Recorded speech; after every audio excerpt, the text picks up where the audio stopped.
왕이신 나의 하나님, 내가 저를 높이고 영원히 제 이름을 송축하리이다. 신나의 예수님, 왕이신 나의 예수님, 내가 저를 높이고 영원히 제 이름을 송축하리이다. 신나의 예수님, 왕이신 나의 예수님, 내가 저를 높이고 영원히 제 이름을 송축하리이다. 왕이신 나의 성령님, 왕이신 나의 성령님, 내가 저를 높이고 영원히 제 이름을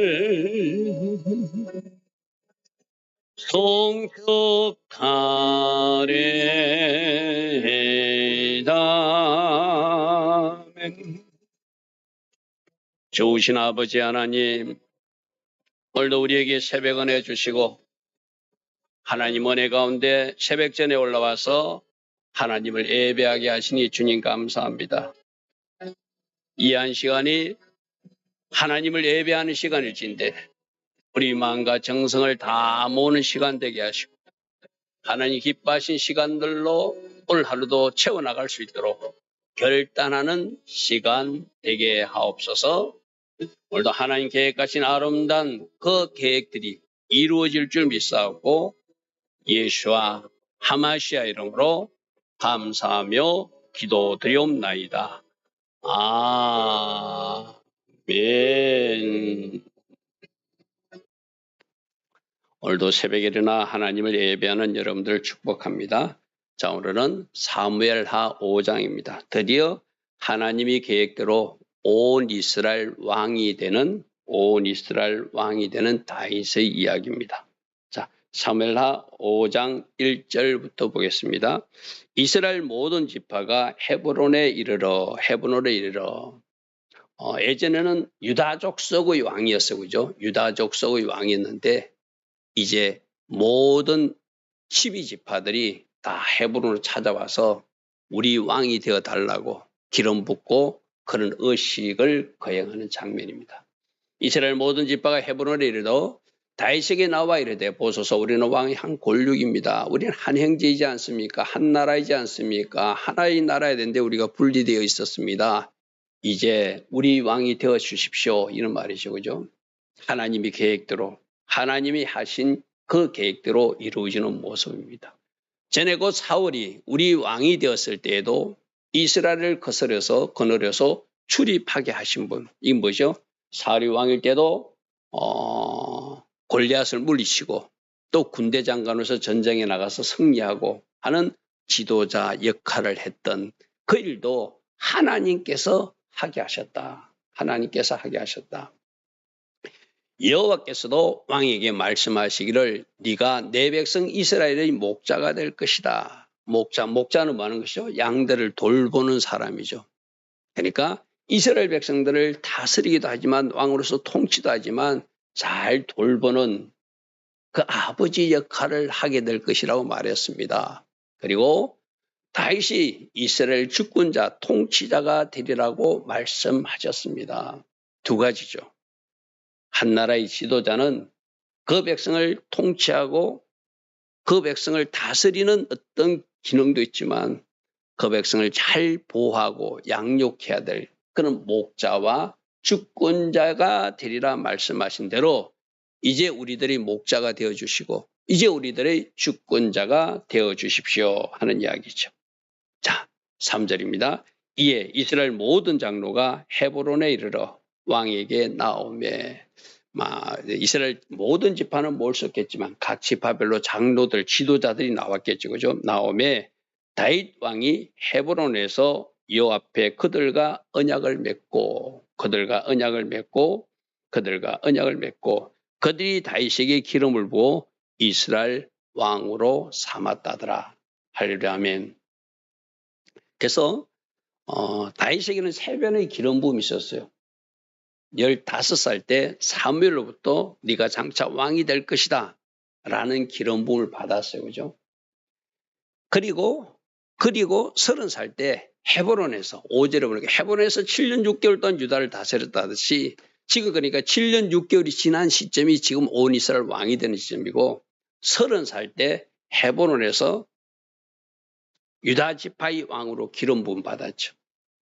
그러니까 지금 이제 37세 돼가지고 38세 가까이 됐을 때 예루살렘에서 이제 앞으로 33년을 다스릴 이스라엘과 유다의 왕으로서 기름 붓는 그 세 번의 기름 부음이 있었어요. 그죠?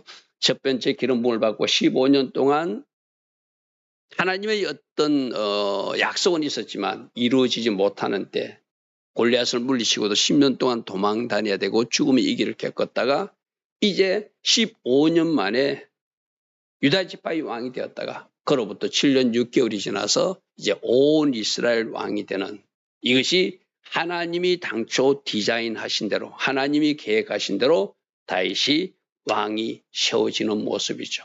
여러분들을 향하신 계획도 마찬가지입니다.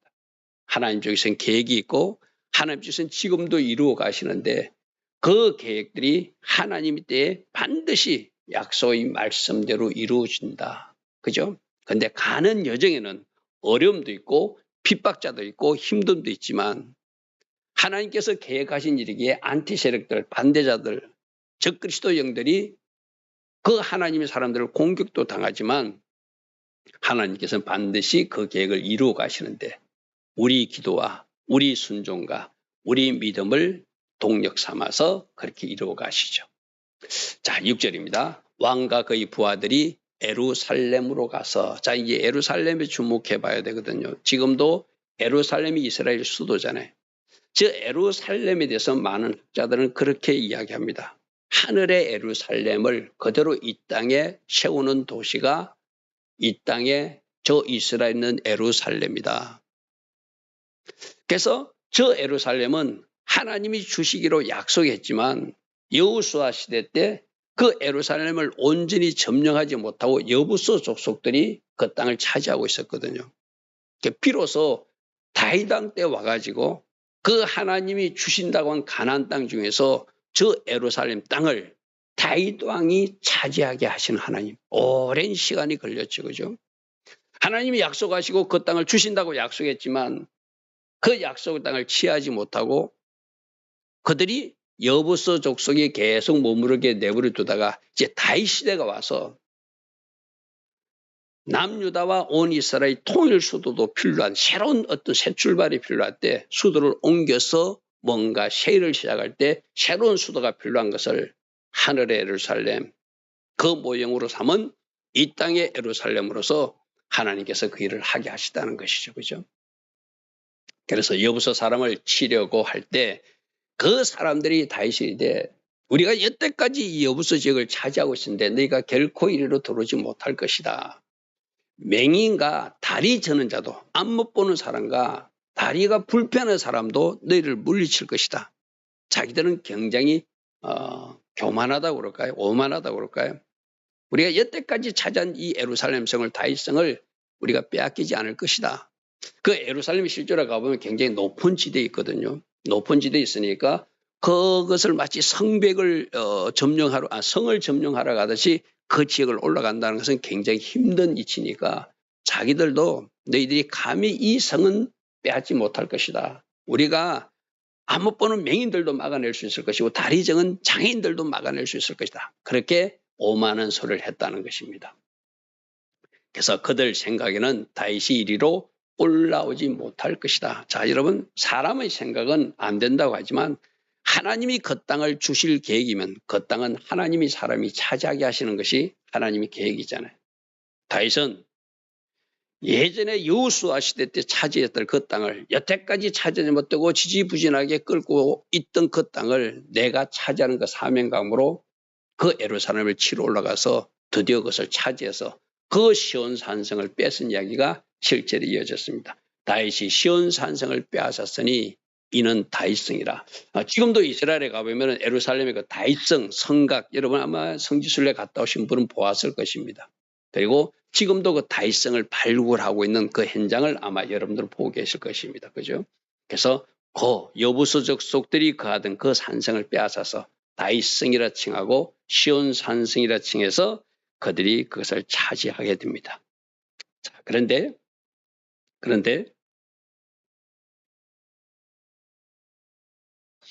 8절입니다.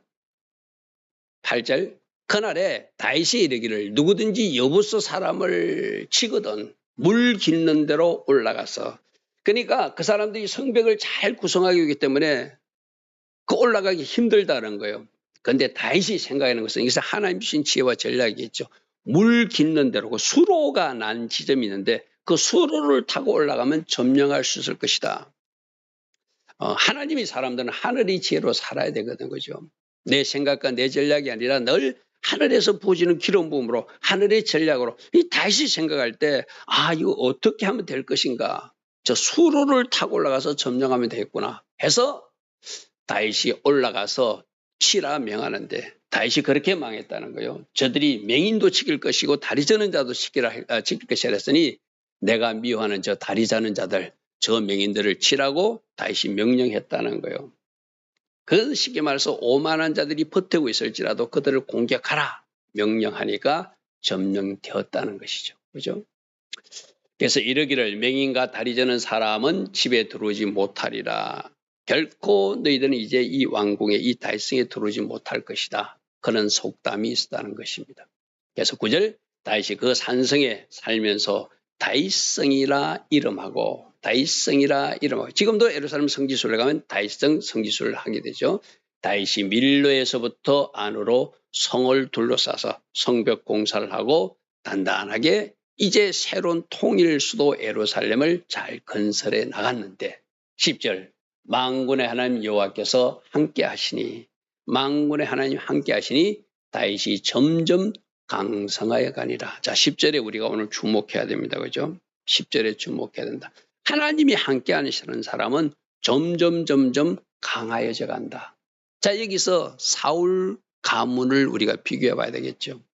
그가 하나님 앞에 불순종하고 그가 자기 생각과 자기 마음대로 행동하고 심지어 다윗까지 죽이려고 쫓아다니니까 하나님의 영이 그는 떠나버리고 이제 점점 그는 어그러진 길로 가면서 그 집안은 기우는 집안이었고 망하는 집안이었잖아요. 약해가는 집안이었잖아요.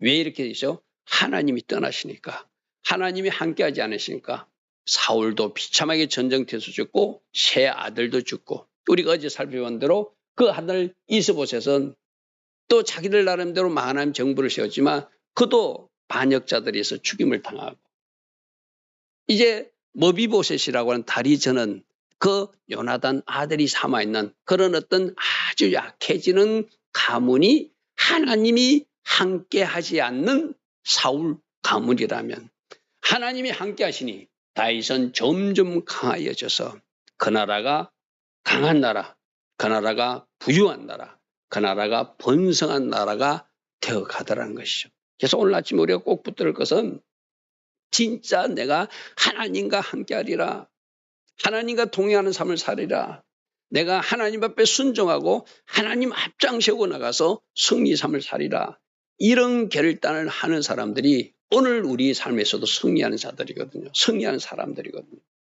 만군 하나님 여호와께서 함께 하시니 다윗은 점점 강화해져 가더라. 그러나 하나님 함께하지 않는 사울 왕가는 기울고 멸망해 가더라. 그 차이점이죠. 이렇게 점점 강해지니까 주변국에 있던 두로 왕 히람이 목재를 갖고 와서 다윗 왕궁을 지어주는 이야기가 연결됩니다. 자, 소문이 이 다윗이 점점 점령해 나가고 여부소성도 점령해 나갔다더라, 무슨 나라를 차지했다더라, 점점 전쟁에서 이기는 소식들이 주변 나라에 들리게 됐겠죠. 그러니까 두로 왕 히람이 다윗에게 사절을 보내서 백항목도 보내고 목수도 보내고 석수, 돌 다듬는 사람도 보내서 그들이 다윗을 위하여 왕궁을 지어주는, 집을 지어주는 놀라운 일이 있더라는 거예요. 이 말은 뭐죠? 우리들이 어떤 귀한 물건, 우리에는 백향목도 있고 좋은 목수도 있고 돌을 다듬는 석수도 있으니 당신이 집을 지어주고 싶다. 서로 화친하자는 것이죠. 싸우지 말고 평화롭게 지내자는 것이죠. 왜 이런 일이 생기죠? 하나님이 함께 하셔서 다윗이 강해져 가니까 저쪽에서 굽히고 들어올 수밖에 없는 거예요. 저쪽에서 화평하게 지내자고 화친 조약을 맺자고 들어올 수밖에 없는 거예요. 그런데 이쪽 나라가 약한 모습을 보이거나 분열된 모습을 보면 적들이 계속 넘보던 나라가 이 이스라엘 민족이었잖아요. 그죠? 근데 이 두로 왕이 저 나라가 뭔가 달라졌어. 다윗이 왕이 되고 나서 달라졌어. 그러면서 저 나라와 친해야지, 저 나라와 잘못 지내면은 우리도 망할 수 있다고 생각하니까 막 선물을 보내는 거예요. 백향목 좋은 나무도 보내고 목수도 보내고 집 짓는 사람 석수도 보내서 다윗을 위하여 집을 지어주더라. 다윗이 여호와께서 자기를 세워주시고 이스라엘 왕으로 삼으신 것 하려면 모든 것은 하나님이 계획이 있고 하나님이 뜻이기에 다윗이 오는 여정은 힘도 덤이 있었지만 위기도 있었고 죽음의 얘기도 겪었지만 하나님이 여기까지 오게 하신 것, 누가 하신 일이라고요? 하나님이 하신 일이다. 또 그의 백성 이스라엘 위하여 그 나라를 점점 강해지게 하고 주변 나라들보다 높이신 것을 그가 깨닫고 알았더라. 그럼 어떻게 돼요? 하나님이 자기를 왕 세우고 이스라엘 백성들 그 나라를 높이시는 걸 알았다면 더 하나님을 잘 섬기는 그런 사람이 돼야 되잖아요. 그죠? 근데 그 다음에 13절부터 보면은 이렇게 하나님 은혜를 입은 사람이 또 다윗이 좀 실수하는 모습을 13절부터 기록하고 있습니다. 13절 보겠습니다. 다윗이 헤브론에 올라온 후에 예루살렘에서도 첩첩들을 더 두었으므로 아들과 딸들이 다윗에게 나더라. 자, 조금 전에 어떠셨어요? 하나님께서 자기를 세우셨고 하나님께서 자기를 왕 삼아 주셨고 하나님께서 이스라엘이라고 나라도 높여주신 것 너무너무 감사하면은 진짜 말씀으로 돌아가서 말씀대로 살아야 되잖아요. 근데 왕이 되었는데 헤브론에 올라와가지고 그 당시에는 물론 건세자들이 자기 건세를 자랑하기 위해서 많은 여인들을 두고 많은 아이들을 두어서 자손들이 번성한 것을 자기의 어떤 건세의 척도로 여기는 어떤 그런 어떤 그 뭐라고 그럴까 문화라고 그럴까요? 그 당시 간섭이 있기는 있었어요. 그러나 다윗은 하나님 때문에 내가 여기까지 오게 됐다는 알았다면은 다윗은 이제 좀 달라져야 되잖아요. 우리 앞에도 살펴봤잖아요. 앞에도 압살롬이 그 정략적 결혼으로 자기가 그 거술 지역의 왕하고 결혼해가지고 거기서 난 아들이 압살롬인데 그 난으로 얼마나 피해를 입고 또 암논이라는 아이가 또 자기 이복 여동생을 더럽히고 또 아도니아는 솔로몬 시대 때 또 막 반란을 지키고 정략적 결혼, 인간적 방법을 동원한 다윗이 뭔가 잘못한 모습이라고 우리 살펴본 바가 있었어요. 그죠? 그 헤브론에서 하던 모습들이 역시 예루살렘에 와서도 똑같이 하는 거예요. 자, 우리 신명기 말씀 하나 살펴보겠습니다. 왜 이것이 문제가 되는가 하면 신명기 16장 16절에 보면은 장차 이스라엘의 왕이 될 사람들은 말을 많이 두지 마라. 병말을 많이 두지 마라. 첫 번째가 하나님 의지해야지 군사 의지하면 안 된다는 거 첫 번째 명령이었어요. 그죠? 16장 16절에 그는 병말을 많이 두지 마라 이랬어요. 17절에 그에게 아내를 많이 두어 그의 마음이 미혹되지 말게 하라. 아내 많이 두면 안 된다고 분명히 신명기 16장 17장 17절에 분명히 말씀이 나와 있어요. 그죠? 다윗이 이제 왕이 되었다면은 그리고 이 신명기에서 뭐라고 그랬죠? 평생에 자기 옆에 말씀을 등사해 두고 말씀을 읽어서 그 말씀대로 사는 사람이 왕이 돼야 된다고 신명기 모세 시대 때 이미 장차 왕이 될 사람들에게 명령했어요. 다윗도 이 말씀이 이제 왕이 되었으니까 자기 옆에 율법책을 등사해 놓고 읽고 있었을 것이고 알고 있었을 거예요. 그런데 아내를 많이 두지 말라 했는데 헤브론에서 그렇게 실수한 그 사람이 또 예루살렘에서 올라와서도 여전히 똑같이 여러 사람들 초첩을 두는 것. 하나님께서 하셨습니다. 하나님께서 하셨습니다. 하나님께서 하셨습니다를 깨닫고 안 사람이 또 어떤 영정에 가면은 이렇게 불순종의 모습을 보인다는 것이 다윗이고 또 우리들 모습이라는 거예요. 여러분 14절에 보이는 우리 다시 말씀으로 돌아가 보겠습니다. 아까 신명기에서 백마 많이 두지 마라, 아내 많이 두지 마라, 은금 많이 쌓지 마라, 세 가지 하지 말라고 딱 명령했어요. 그죠? 그럼 돈 멀리 해야 된다, 여자 멀리 해야 된다. 그리고 군사력 의지하지 않고 하나님 의지해야 된다. 그러면 저렇게 처첩들을 많이 두는 모습은 다시 옳은 모습이 아니라고 그래서 그죠? 14절 예루살렘에서 그에게 난 자들이 이름이 하면서 삼무와 소밥, 나단, 솔로몬. 이게 누구에게서 난 아들이죠? 이 네 사람이 역대상 말씀에 보면은 이들이 바로 밧세바와 사이에 난 아들이거든. 밧세바가 어떻게 아내가 되었죠? 전쟁터 나간 남편 몰래 나쁜 짓 하다가 아이를 뵈니까 그 남편을 전쟁터에서 죽게 하고 뺐다시피 한 여인이 밧세바였어요. 그죠? 이것이 또 다윗이 부정적이고 얼룩진 모습이요. 그래서 일부러 제가 솔로몬, 여러분 솔로몬 하면 아니까 바로 솔로몬 어머니가 밧세바였잖아요. 그죠? 그래서 예루살렘에서 그런 일이 있었던 것은 뒤에 우리가 살펴볼 것입니다. 그리고 15절에도 16절에도 많은 아이들이 있던 것을 기록해 놨습니다. 자, 우리가 성경 말씀을 읽을 때 이 세상에서도 살아갈 때 잘한 것은 박수 쳐줘야 돼요. 하나님 의지하고 기도하면서 전쟁 치르고 또 하나님 뜻을 묻고 점점 하나님 의지에 가서 그가 강해지고 하나님 기뻐하신 일을 하는 것, 백성들이 마음을 얻기 위해서 때론 장례를 치르며 금식하고 슬피 울어주는 것, 이거는 우리가 박수칠 일이에요. 그죠? 그러나 말씀에 분명히 신명기 17장에 보면 아내를 많이 두지 마라, 백마도 많이 두지 마라, 은금을 쌓아놓지 마라. 그 중에 하나 이 처첩들을 많이 두는 것. 이 또 아무리 다윗이 훌륭한 왕이라 할지라도 잘못된 것은 잘못된 거예요. 그죠? 우리 세상 삶에서도 그러시길 바랍니다. 내가 아무리 좋아하는 사람이라도 그 사람이 잘하는 것은 박수 쳐주고 잘못하는 것은 저거는 말씀에 어긋나는 것인데 말씀하고 충돌이 일어나는데 저거는 옳지 못하다. 오직 말씀의 정답을 가지고 살아가는 우리 모두 되길 바랍니다. 좋으신 아버지 하나님, 오늘 다윗이 온 이스라엘 왕이 되고 이 모든 일이 하나님이 하신 일이라고 기록하고 있지만 마지막 부분에는 분명히 하나님께서 명령하신 신명기 17장 말씀을 어기는, 그래서 처첩들을 많이 두는, 그중에 바로 밧세바 이야기까지 등장하는 그런 또 얼룩도 보게 됩니다. 우리 삶에서도 잘 하고 있는 것은 잘 살려나가고 우리가 하지 말아야 될 것은 말씀이고 우리에 비추어 보고 그 말씀 단계에서 처리하고 잘라내어서 하나님을 기쁘시게 하는 주의 자녀들 다 되게 하옵소서. 예수와 하마시아 이름으로 감사하며 기도드리옵나이다. 아멘.